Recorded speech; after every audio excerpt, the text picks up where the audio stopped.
Ma, parang ang saya-saya mo. Wala anak, masaya lang ako. Kasi may good news. Tumawag tong si Alicia Bu.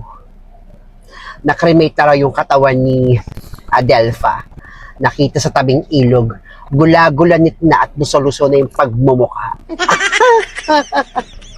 Talaga? Kaya ang saya-saya ko kasi free na tayo. Wala makakapagsumbong sa ginawa nating pagkikidnap sa babaeng yun. Alright, Daddy Finger, akit na tayo kila Nena, makiramay tayo dun. Sige, Kapitan. Kayo na lang umakyat. Ito lang muna ako kay Negra.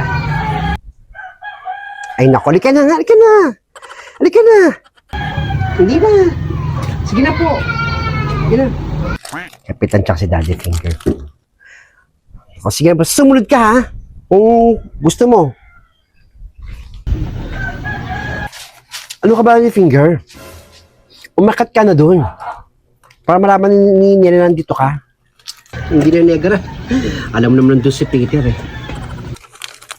Baka naman kasi naiya kay Peter. Ngayon naman kung nandun si Peter.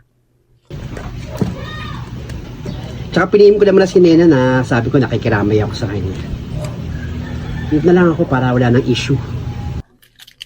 Hindi ka ba sasaktan dahil nandiyan si Peter nakatira? Nakula naman sa akin yun, tsaka nag-usap naman na kami ni Nena. Alam ko naman na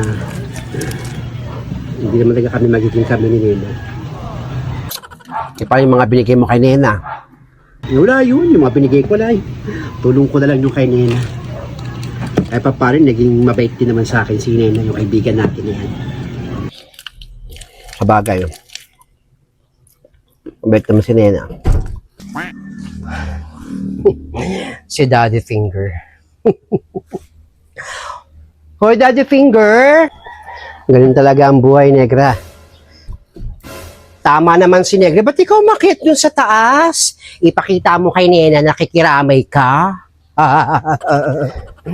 Naku, kunyari ka pa. Kunyari tanggap mo na nandiyan si Peter, di ka nasasaktan. Pero ang totoo, no? Ibang na ibang ka pa rin kay Nena. Naku, nire-respeto. Ang sabihin mo, ginamit ka lang ni Nena, oto-oto ka. Yang hirap sa inyo no? Napapa-oto kayo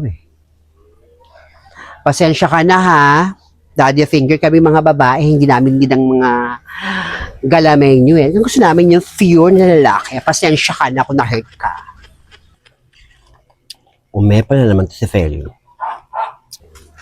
Wala akong pakialam sa nararamdaman mo, Feli. Basta ako nirerespeto ko si Nena. At alam niya na minahal ko siya. Alam ko naman yun. Alam ko sitwasyon ko.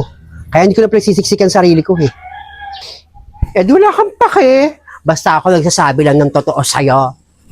Tumigil ka na. Kalokohan tong ginagawa natin, Nena. Ayun nga iniisip ko, Peter. Mukha tayong tanga. Alam naman natin boy si Mama. Get pag ginagawa natin. Magandang araw, Nena. Ay, Kapitan! Ay, magandang araw din po, Kapitan.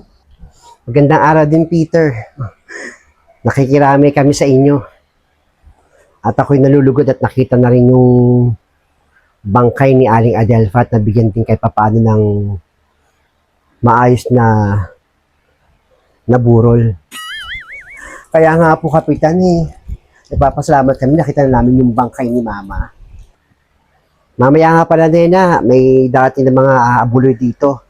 Hiningi ko kay Congressman at hiningi ko kay La Mayor. Para sa inyo yung tulong namin. Ay, naku, ganun pa. Ganun po ba? Nag-abala pa ho kayo. At hindi rin pala ako magtatagal at pupunta pa kami sa ibang patay. Ha? Para maibigay din yung abuloy na ibinigay ng mga nakaupo. Sige, Peter, Nena. Sige ho.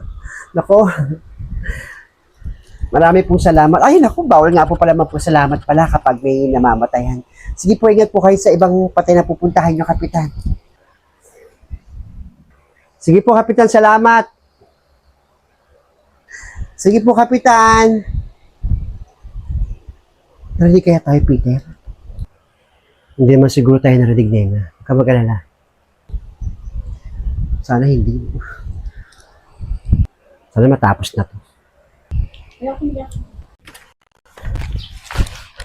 Si Negra. Diyan na naman si Kapitan. O sige, Daddy Finger. Halika, Daddy Finger. May pupuntahan pa tayong ibang patay. Huwag mo nang pansinin si Feli. Walang magawa sa buhay yan. Sige po, Kapitan. Sunod po ako sa inyo.